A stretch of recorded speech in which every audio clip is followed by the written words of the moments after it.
This lawsuit between Kesha and Dr. Luke is exposing a lot about Hollywood.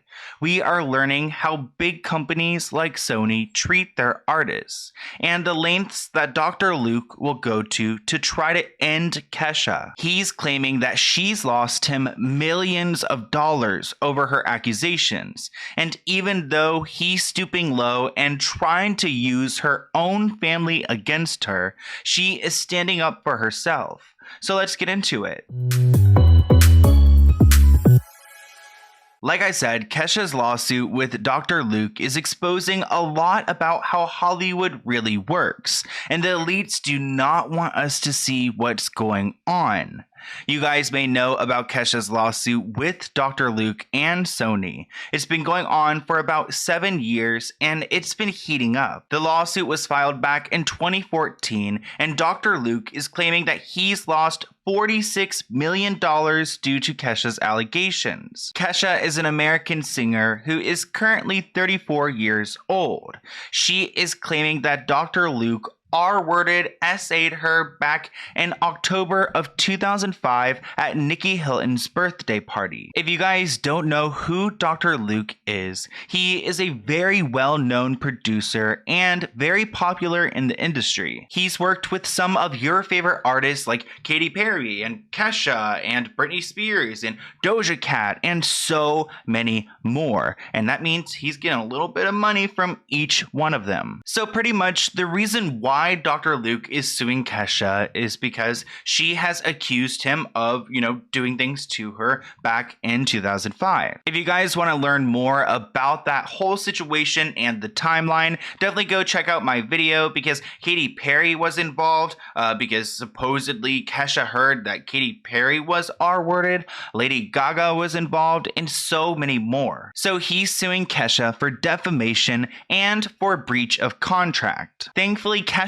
does have a case here because if what she's saying is true, then she's gone through this and he can't beat the truth at the end of the day, even though he does have a lot of money behind him. Remember when Taylor Swift gave Kesha a big donation because she needed some help with her lawsuit funds, and actually Demi shaded her over that? I don't understand why they were so pressed on Taylor donating money to Kesha, but that was a whole fight for no reason. Their lawsuit is taking place in New York, which they have anti-SLAPP laws, which are pretty much laws to protect people who are being sued by powerful and wealthy entities. And actually Kesha is countersuing, and she's probably going to be able to use the anti-SLAPP law in New York to her advantage. And even though Kesha does have a case here, and if this happened to her, he can't take that away from her, Dr. Luke is extremely powerful and he's got Sony behind him, and these people are trying to shut this down. But if Dr. Luke wants to be successful in court, he's going to have to convince a jury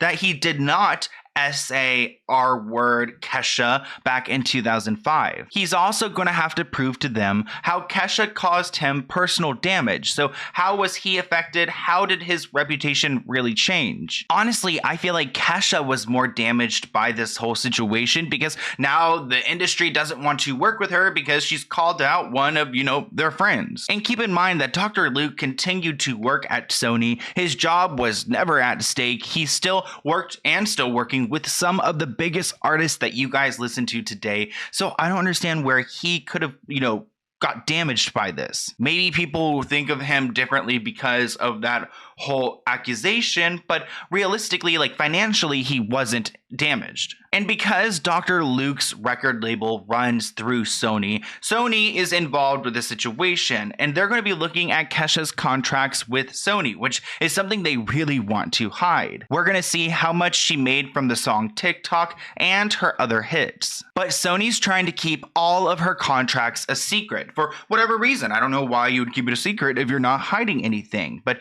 they want to pretty much hide the royalty rates, the artist advances, expenses, producer fees, the recording budget, all of that, because it could harm their business. But Kesha argues that Dr. Luke shouldn't be able to keep this information a secret because he's using this against her, so let's make it public. And it's interesting why Sony's trying to keep this a secret, because if you think about recording artists and just being a musician, like, it's a very, very sneaky and nasty business. And these people want to catch every dollar they can, and they're going to rip off these artists, make them superstars, make them 100 times worth what they signed them for, and they're cashing in. So when you see some of these artists complain about their record labels, it's probably because people like Dr. Luke is taking all their money. Pretty much, Sony argued that they needed to keep this all private because if this information became publicly available, Sony's competitors would use it as encouragement to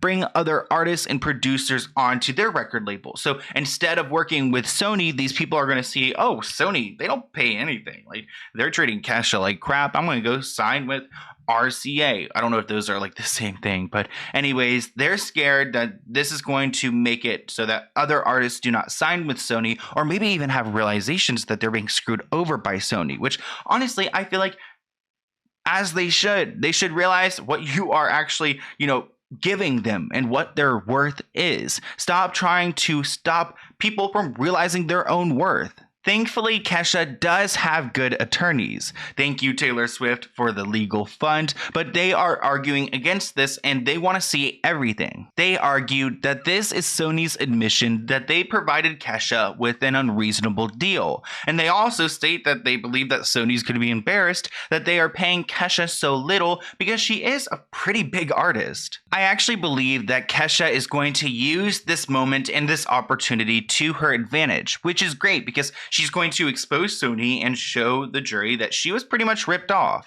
Kesha is going to show the jury at trial that she was in fact screwed over, because we're going to look at the contract and see what she was promised, and then we're going to see that they failed all of those promises. So actually, they're going to screw themselves over because they're not only going to show how little they paid her, but they promised her such big things and they never delivered on them. So her lawyers are going to tear apart those contracts as soon as they're public. And it seems like the stars are aligning for Kesha because the judge decided that this contract should be public. She's allowing Sony to remove personal information about employees and such, but other than that, she wants to see it all public. I can't wait to tear apart that contract in a video, but here is a quote from the judge, and pretty much they are affirming that it is in the public's interest to see these documents and to understand the damages that Dr. Luke is claiming. It truly feels like money is just the root of evil. It's just the root of all evil. It's all about money at the end of the day, and Kesha was just a money-making machine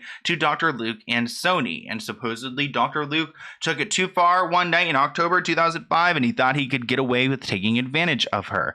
But now we're back at the conversation of money, because that's what's really important to Dr. Luke and Sony and the justice system. And Dr. Luke claims that he isn't trying to keep secret how much money Kesha has made, and he's claiming that she's made a lot. We invite Kesha to give the public all of her royalty statements. They will show the multi-millions of dollars that Kesha's been paid. Keep in mind that Dr. Luke is claiming that he's lost $46 million due to Kesha's allegations. And he's currently worth $150 million.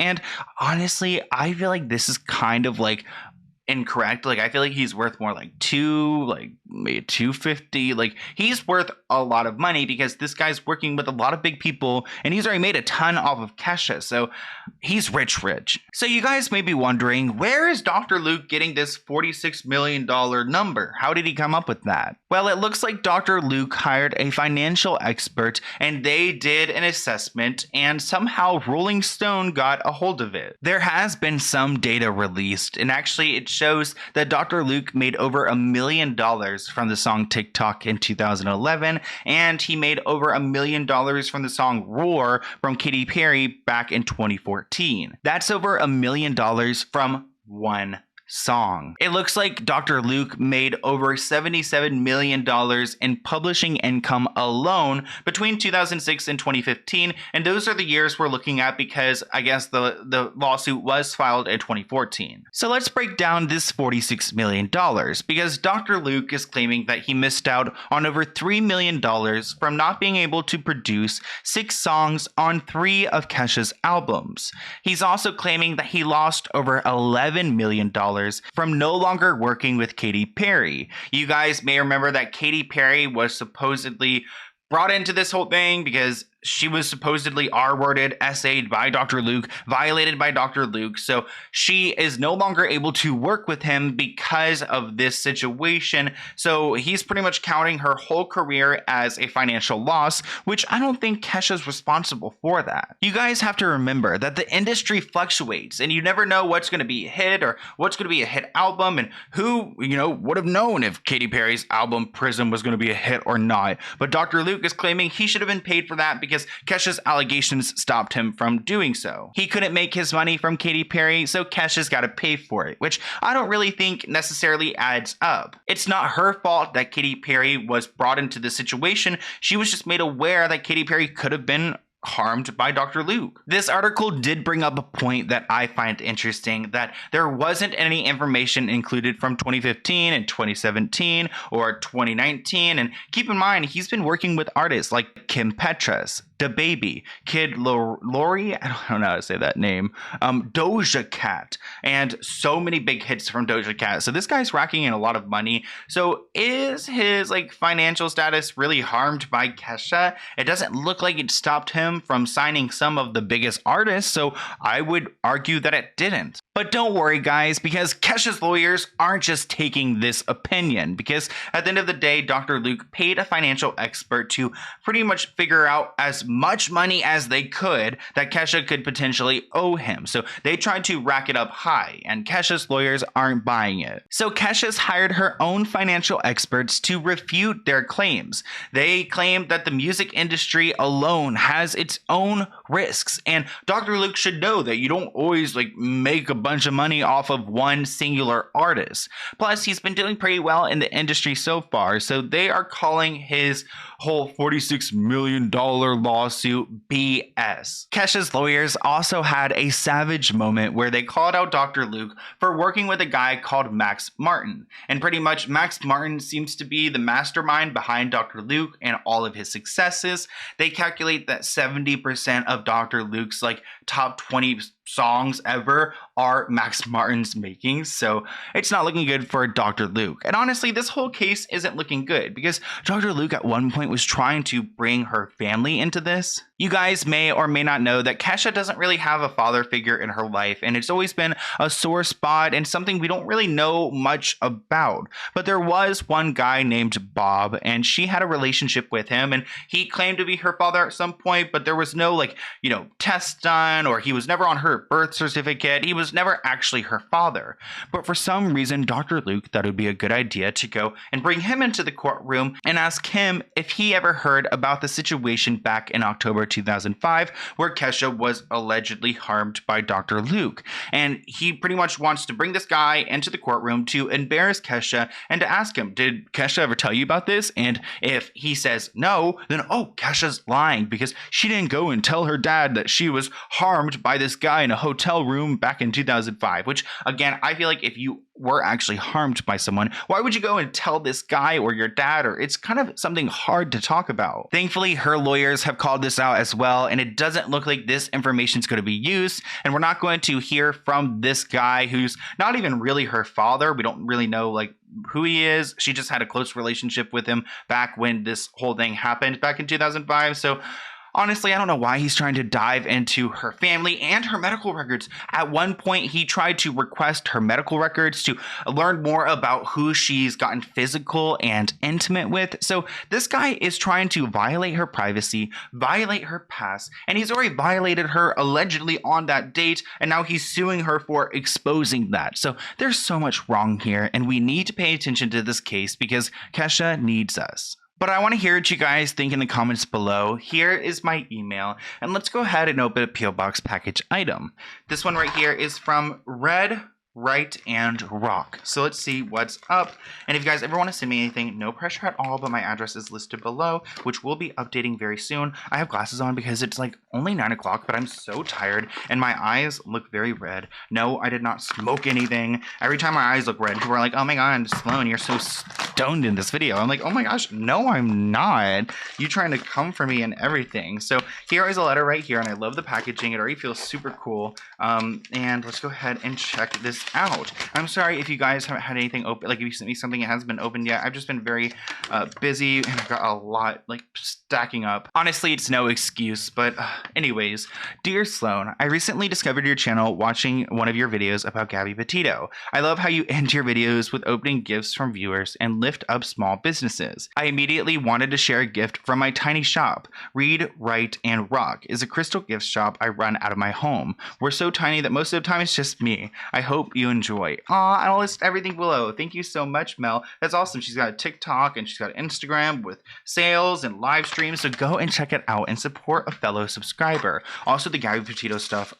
There are some people who are trying to drag it out, and it makes me a little bit upset. I don't know. I feel like some people are trying to like push this whole thing that Brian's still alive, which I don't know. Is he still alive? I don't believe so, but they just want to continue it. Let's go ahead and check out what they sent me. So it looks like she has a little like card right here with her brand on it. She sent me a Sagittarius sticker, so she knows I'm a Sagittarius. How did you know? And then right here we've got a few little information cards about crystals, which I love because I don't really know them like, you know, from memory, so it's really nice to have those. We've got a little tea right here, which is so sweet that you included that. Thank you.